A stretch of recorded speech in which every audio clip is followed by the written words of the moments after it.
अस्सलाम वालेकुम जी। साराना का सलाम कबूल कीजिएगा और इस साराना यूट्यूब चैनल और फेसबुक पेज पे मैं आपको खुश आमदीद कहता हूँ। ढेरों दुआएं आपके लिए, दायरे गैर में रहने वाले मेरे प्यारे बहन भाइयों के लिए बहुत सारी दुआएं। जिधर रहे शादाबाद रहे, आप हमारे रियल हीरो हैं। आपसे दरख्वास्त है मेरे चैनल को ज़रूर सब्सक्राइब कीजिए। और बड़ी इंपॉर्टेंट चीज़ ये कि आप जो कॉमेंट सेक्शन में अपनी राय देते हैं मैं सारी पढ़ता हूँ। अब मुझे कन्फ्यूज़ कर दिया है, कोई कहता है पंजाबी भी करो, कोई कहता है नहीं आप पंजाबी में ना करें, कोई कहता है जनाब आप ऐसे करें। एनीवे जैसा भी हूँ मुझे कबूल करें, आपकी बहुत मेहरबानी। देखें मैं 2-3 दिन से, पिछले कई दिनों से कह रहा हूं कि पीटीआई एक्चुअली तैयारी कर रही है इस्लामाबाद पे चढ़ाई की, और ये नवंबर के अंदर ये सारा कुछ आपके सामने आ जाएगा कि क्या होने जा रहा है।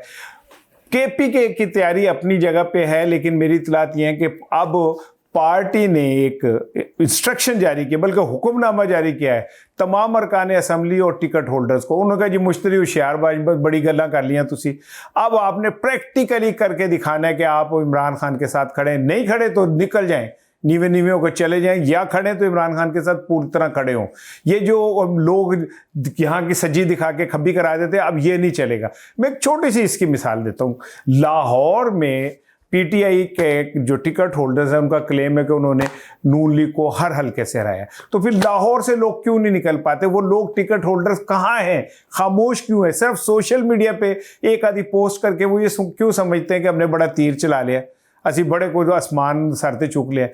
पार्टी अब ये कह रही है कि जनाब अली रंगबाजी कोई नहीं, रंगबाज सजना जितने भी हैं साइड पे हो जाए, जो अमली तौर पे इमरान खान के साथ खड़े वो ही अब साथ खड़े होंगे, बाकी जो है ना हो। उन्होंने कहा जनाब टिकट होल्डर अरकान के असेंबली तैयारी कर ले। कोई पुरानी वीडियो अपलोड नहीं करेगा कि जी मैं फला पुल पे खड़ा हूं और मैं यूं खड़ा हूं।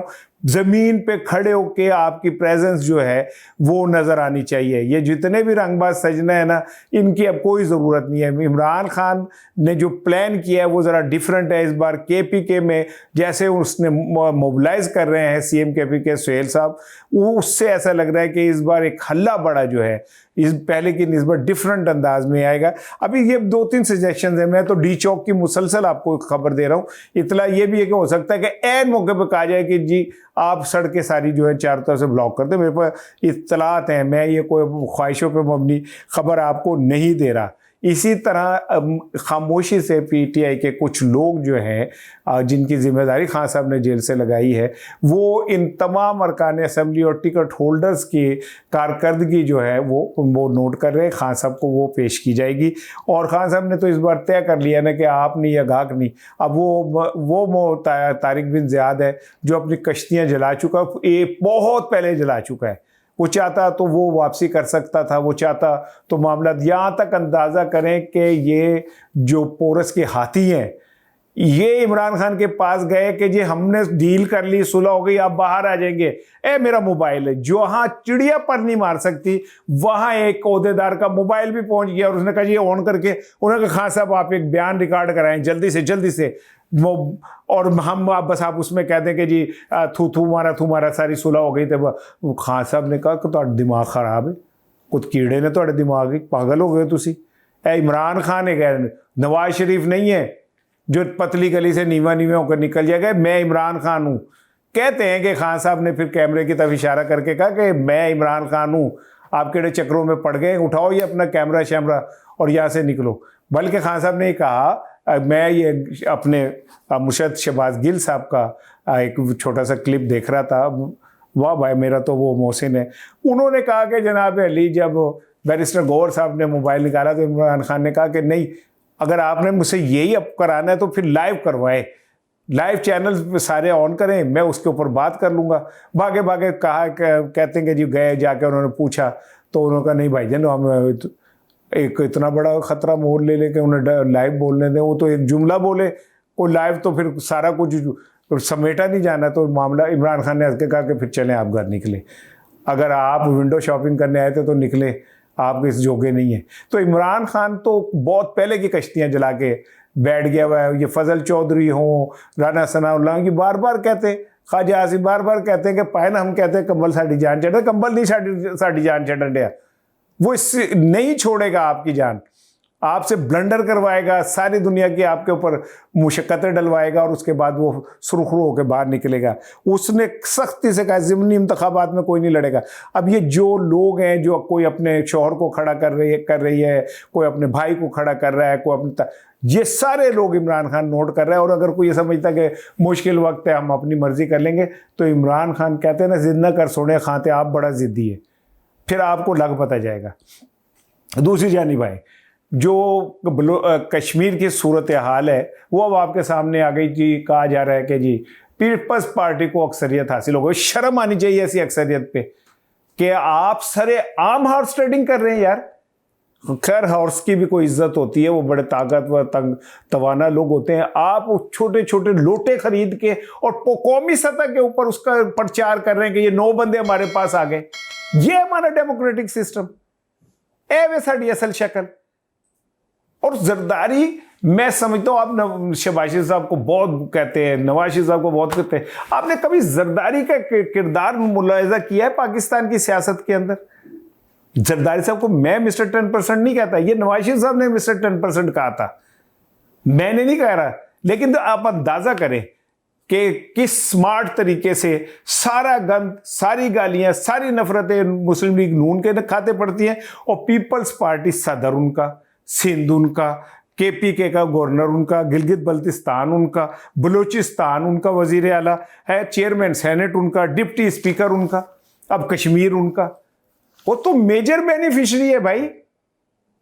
वो तो चौपड़ियां नाले 400 ठीक है ना, जो लोगों की 4 होती है, ऐसे चौपड़ियां नाले 100 वाला हिसाब हो गया हुआ है, ठीक है ना। नाले खाओ खुबानियां थे, नाले पनो बदाम। और आप बने रहे जी हमारा तो, हमें तो नून लीग से हमारा झगड़ा है, नून लीग में ये कहते हैं। लोगों को आप बेवकूफ समझते हैं। कलीमुल्ला से समीउल्ला, समीउल्ला से कलीमुल्ला, पहले नून लीग बैठी थी, 4 वज़ीर वो हुकूमतें बदल गई हैं 1 साल के अंदर। पहले जाके मुस्लिम लीग नून बैठ गई खाते वहां पे। अब उन्होंने जनाब अली अर्जुन ने क्या नाम है, करण को गेंद पकड़ा दी।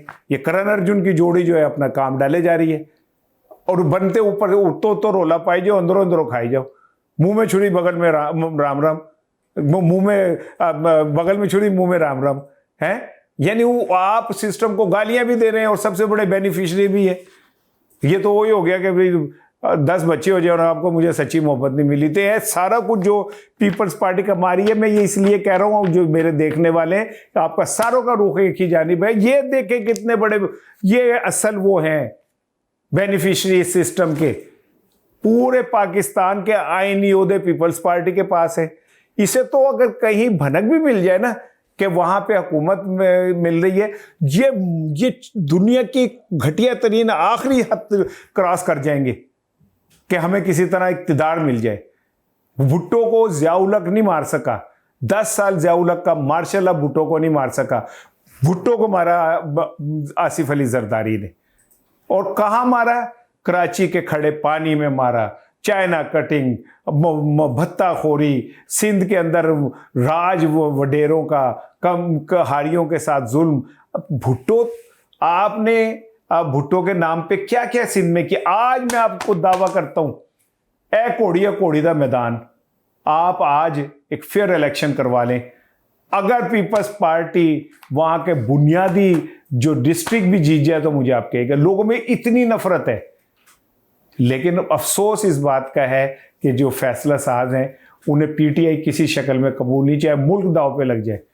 वो इन लोगों को आके बिठाएंगे।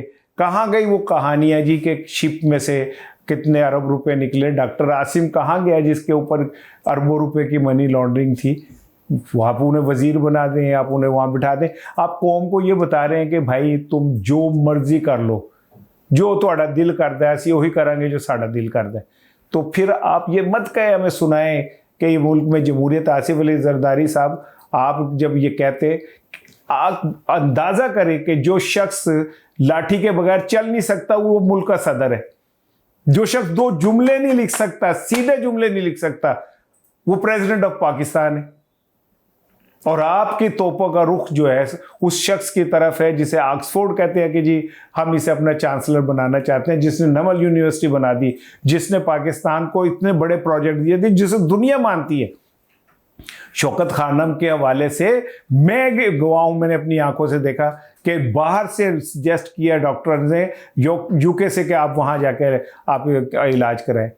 एक पास तो आपके सस्ती शोहरत का अंदाजा करें यार कि हम एक ऐसी मशीन लाए हैं जिसमें बैठ के घंटे के अंदर जो है ना नामुमकिन बीमारियां ठीक हो जाती हैं, और मियाँ साहब इलाज कराने बाहर जाते हैं, आप खुद बाहर चले जाते, बैठो उधर करो उस मशीन के ऊपर इलाज। अगर इतना ही सही है आपका तो आप फिर लोगों से ट्वीट कराते हो, उसके ऊपर वो कराते हो। हर मैं उनको और जो सहाफ़ती शपड़ गुल्ले में उनका पे बात करके अपना वक्त ज़ाया नहीं करना चाहता। उनकी रोज़ी रोटी लगी, रोज़ी रोटी भी नहीं लगी हुई, रोज़ी के साथ पता नहीं क्या क्या लगा हुआ है, रोज़ी कहाँ से आई है मुझे नहीं पता।